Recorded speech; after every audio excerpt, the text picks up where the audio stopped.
Good morning student. बेटा जैसा जानते हैं कि अभी तक हम लोग life lines of national economy पढ़ रहे थे, उसका एक छोटा सा भाग टूरिज्म बचा हुआ है। बाकी पूरा चैप्टर हम लोगों ने कंप्लीट कर लिया है। सो आज हम लोग स्टार्ट करेंगे एक नया चैप्टर, और उस पार्ट को हम इसी चैप्टर में किसी एक लेक्चर में एडजस्ट कर देंगे। टूरिज्म क्या होता है। आज हम लोगों को स्टार्ट करना है मैन्युफैक्चरिंग इंडस्ट्रीज। क्या स्टार्ट करना है बेटा? Manufacturing industries.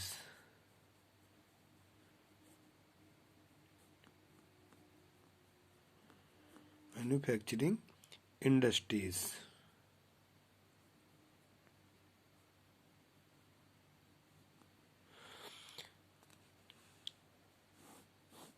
ठीक है बेटे, ये ज्योग्राफी का ये सेकंड टर्म का सेकंड चैप्टर है। हम लोग जैसा जानते हैं कि हम लोग पीछे से कंप्लीट कर रहे हैं। हम लोगों ने लास्ट चैप्टर पहले कंप्लीट किया, that was life line of the national economy. And now second last chapter हम लोग स्टार्ट कर रहे हैं मैन्युफैक्चरिंग इंडस्ट्रीज। तो सबसे पहले आता है meaning of manufacturing industries. Manufacturing industries होती क्या चीज है? Meaning of manufacturing industries.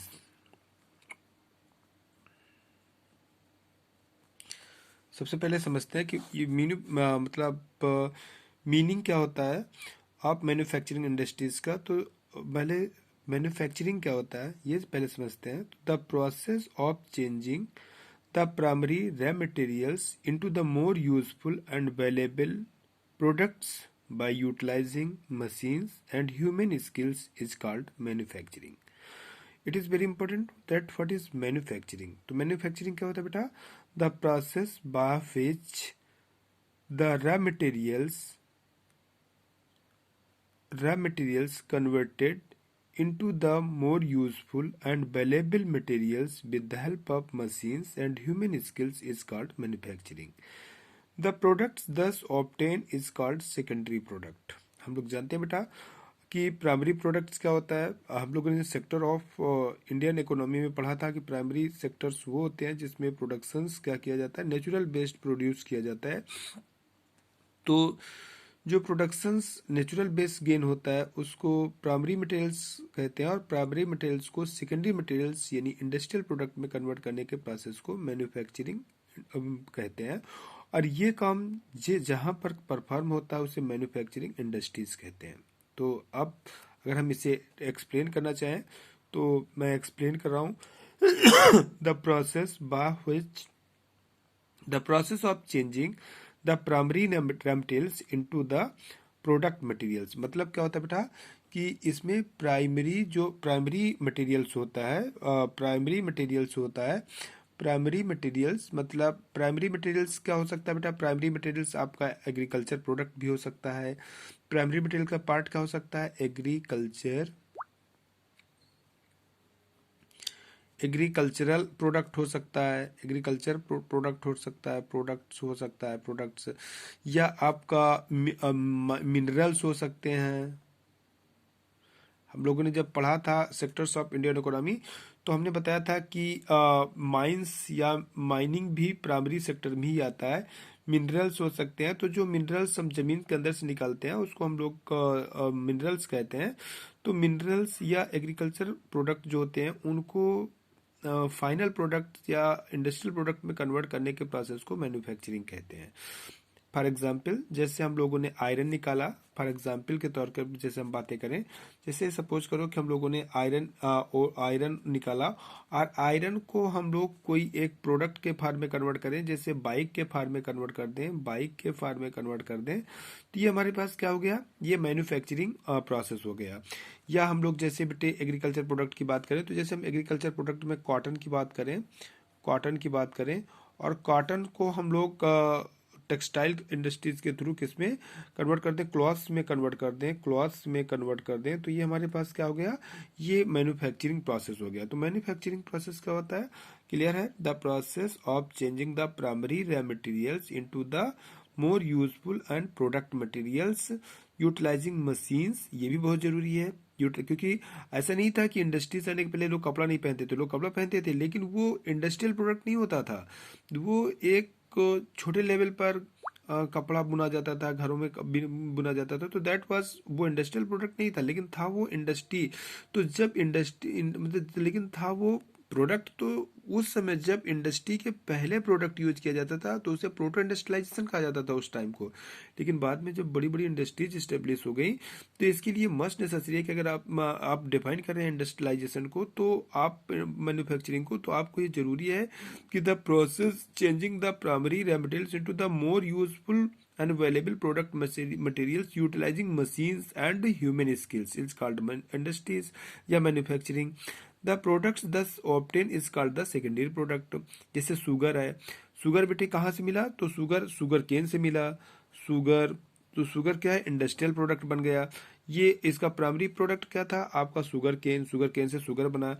या आपका टेक्सटाइल हो गया, टेक्सटाइल हो गया, टेक्सटाइल किससे बना, कॉटन से बना। तो कॉटन क्या है, और टेक्सटाइल क्या हो गया बेटा, इंडस्ट्रियल प्रोडक्ट हो गया। Industries manufacturing paper, rubber, tyres, automobiles, rails, ये सब बेटे इंडस्ट्रियल प्रोडक्ट के एग्जाम्पल हैं। मैन्युफैक्चरिंग और industrialisation is the basis of the country's economy. बेटे आज कोई कंट्री कितना डेवलप्ड है, दैट इज मेजर कि वो कंट्री कितना ज़्यादा इंडस्ट्रियलाइज है। जो कंट्री जितना ज़्यादा इंडस्ट्रियलाइज है, वो कंट्री उतना ही ज़्यादा डेवलप्ड कंसीडर किया जाता है। और होता भी है बेटा, क्योंकि इंडस्ट्रीज किसी भी मटेरियल के वैल्यूज को कई गुना ज़्यादा इंक्रीज कर देता है। फॉर एग्जाम्पल के तौर पर, हम 1 क्विंटल आयरन को अगर मतलब 1 क्विंटल आयरन की बात करें, 1 क्विंटल आयरन की बात करें, आयरन की बात करें बेटा, तो ये 1 क्विंटल आयरन की मार्केट में कीमत 5,000 रुपीज होती है, 5,000 रुपीज। लेकिन अगर इसी को हम बच्चों एक बाइक में कन्वर्ट कर दें, इंडस्ट्रियल प्रोडक्ट हो गया ये, बाइक में कन्वर्ट कर दें, तो ये अब इसका मार्केट में कीमत को हो गई बेटे मोर देन 50,000, 50,000 से ज़्यादा इसकी कीमत हो गई जा करके। या इसी तरीके से हम बात करें, जैसे हम कॉटन की बात करते हैं, तो कॉटन को अगर हम कॉटन को नॉर्मल मार्केट में बेचें तो 1 kg कॉटन की कीमत 80 से 80 to 100 रुपीज़ होती है। लेकिन अगर उसी को हम क्लॉथ्स में कन्वर्ट कर दें, क्लॉथ्स में कन्वर्ट कर दें, तो उसी कॉटन की, उसी बेटे क्लॉथ की कीमत, उसी 1 kg कॉटन से तैयार की क्लॉथ की कीमत 800 रुपीज़ टू 1,000 रुपीज़ में कन्वर्ट हो जाता है। तो इस तरीके से इंडस्ट्रीज क्या होती है बेटा, इंडस्ट्रीज क्या होती हैं, जो कि किसी भी रॉ मटेरियल की कीमत को बहुत टाइम्स ज़्यादा बढ़ा देती हैं। ठीक है, तो मैन्युफैक्चरिंग क्रिएट द, एक तरीके से देखा जाए तो मैन्युफैक्चरिंग और industries of the basis of the country, किसी कंट्री की इकोनॉमी का मेन बेस होता है। Prosperous of a country depends on the industrialisation. इस वजह से बेटा हर कंट्रीज आज अपने आप को इंडस्ट्रियल कंट्री में कन्वर्ट करने की या इंडस्ट्रियलाइजेशन की तरफ बहुत ज़्यादा ध्यान देता है। Manufacturing creates the wealth producing secondaries items higher utility and value. और मैन्युफैक्चरिंग से तो क्या होता है बेटा कि देखो, पहले हमारे कॉटन बहुत ज़्यादा यूज में नहीं था, लेकिन जब कपड़ा बन गया तो बहुत ज़्यादा यूटिलाइज में हो गया। पहले वही आयरन शीट बहुत ज़्यादा इंपॉर्टेंस नहीं थी, लेकिन जब वो बाइक में कन्वर्ट हो गई तो बहुत ज़्यादा इंपॉर्टेंस हो गई उसकी। तो manufacturing creates wealth producing secondary items of the higher utility and value. उसकी वैल्यू को भी बढ़ा देता है। और उसकी वैल्यू क्यों बढ़ जाती है बेटा, क्योंकि उसकी यूटिलिटी बढ़ जाती है। Marketing and export of these products bring the revenue of the foreign exchange. अब जब इसी को बेटा, इसी मैन्युफैक्चरिंग मटेरियल को जब हम विदेशों में एक्सपोर्ट करते हैं, तो उसके बदले में हमको क्या मिलता है, हमें लार्ज अमाउंट में फॉरेन रेवेन्यू मिलता है, फॉरेन मनी हम गेन करते हैं। तो फॉरेन मनी गेन करने का एक बहुत अच्छा तरीका है कि हम क्या करते हैं बेटा, कि हम इंडिया के इंडस्ट्रियल प्रोडक्ट्स को हम फॉरेन कंट्रीज में भेजते हैं और gain the foreign money. Example के तौर पर मैं बता रहा हूँ कि जैसे इंडिया बेटे large exporter of the iron है, India larger exporter of iron है। और आयरन हम किसको भेजते हैं, फ्रांस को भेजते हैं। फ्रांस भी हमसे आयरन लेता है बेटा, फ्रांस लेता है, जापान लेता है, इवन इंग्लैंड लेता है। लेकिन वही फ्रांस हमें इंडस्ट्रियल प्रोडक्ट के रूप में क्या देता है बना करके बेटे, वही देता है हमको बेटा, वही फ्रांस हमको इंडस्ट्रियल प्रोडक्ट के रूप में बना करके क्या देता है, इंडस्ट्रियल प्रोडक्ट के रूप में हमको बना करके प्रोवाइड करता है राफेल जैसे फाइटर प्लेन।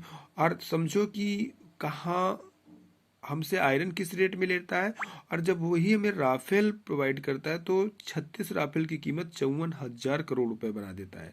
तो समझो कितने टाइम हमसे प्रॉफिट लेता है। तो इस तरीके से हम मेरे कहने का मतलब ये है कि इंडस्ट्रीज या इंडस्ट्रियलाइजेशन वो प्रोसेस है जो किसी भी मटेरियल के रॉ मटेरियल की वैल्यू को बहुत टाइम से ज़्यादा इम्प्रूव कर देता है, बहुत ज़्यादा टाइम से बढ़ा देता है। तो अब आते हैं कि इंडस्ट्रियलाइजेशन के क्या इफेक्ट्स हैं, इंडस्ट्रियलाइजेशन कैसे किसी कंट्री की इकोनॉमी को अफेक्टेड करता है। ठीक है, तो सबसे पहले बेटा इंडस्ट्रियलाइजेशन को अगर देखा जाए तो industrialisation has modernise our agriculture sectors. Industries provide the fertilisers, pesticides, farming machines. ठीक है, तो सबसे पहले पॉइंट हम देखते हैं कि what is the importance of industrialisation. Importance of industrialisation, importance of industrialisation.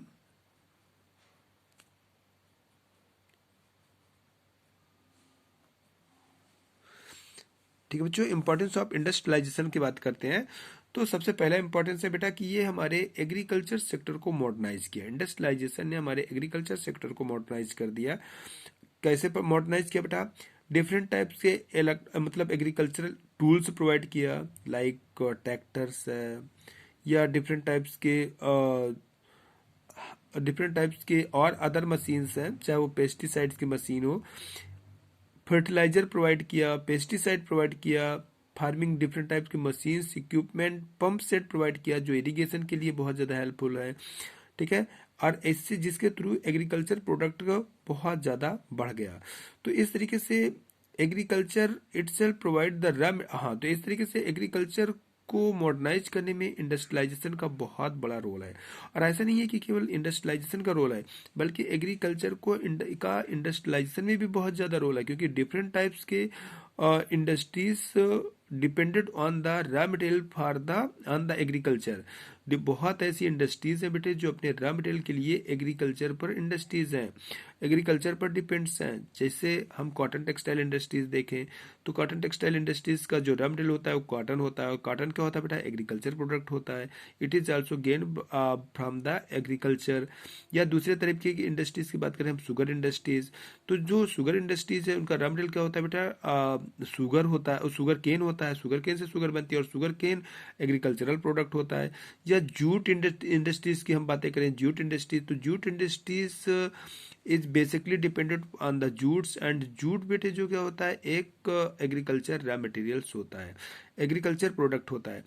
तो बेसिक हम ये बताना चाहते हैं कि अगर एग्रीकल्चर के मॉडर्नाइजेशन में इंडस्ट्रीज ने एक बहुत इम्पॉर्टेंट रोल प्ले किया है, और जिसके थ्रू डिफरेंट टाइप के machine, irrigation systems, fertilisers, pesticides के यूज की वजह से इंडस्ट्रियल प्रोडक्ट बढ़ गया, वो एग्रीकल्चरल प्रोडक्ट बढ़ गया, और एग्रीकल्चर प्रोडक्ट बढ़ा।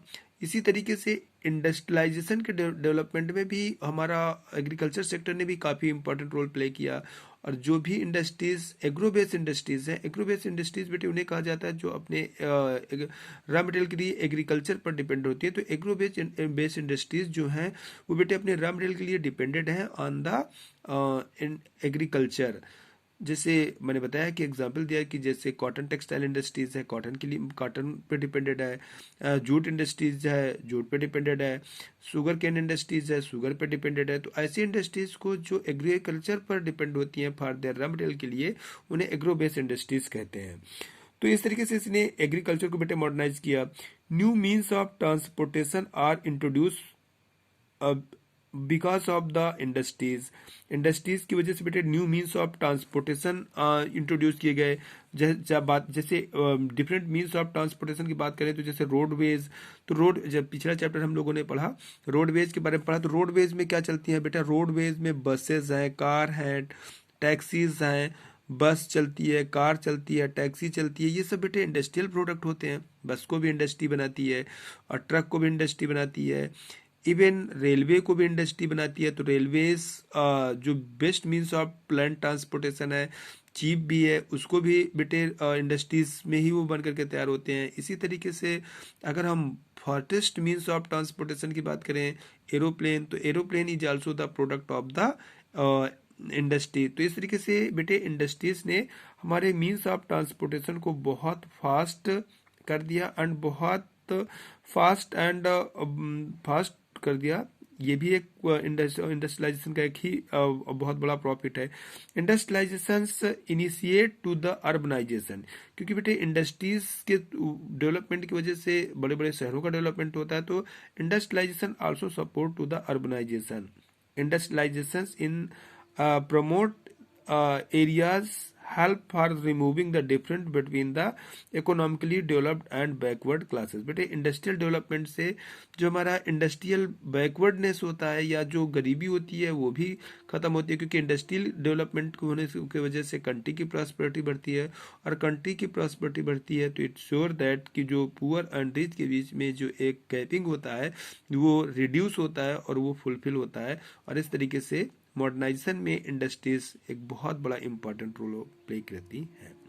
क्लियर हुआ बच्चों? तो आज का हम लोगों का जो फर्स्ट टॉपिक है वो यही था कि meaning and importance of manufacturing. मैंने मीनिंग के बारे में बताया कि इंडस्ट्रीज वो प्लेस होती है जहां पर बेटे रॉ मटेरियल को, इंडस्ट्रीज वो जगह है जहां पर रॉ मटेरियल को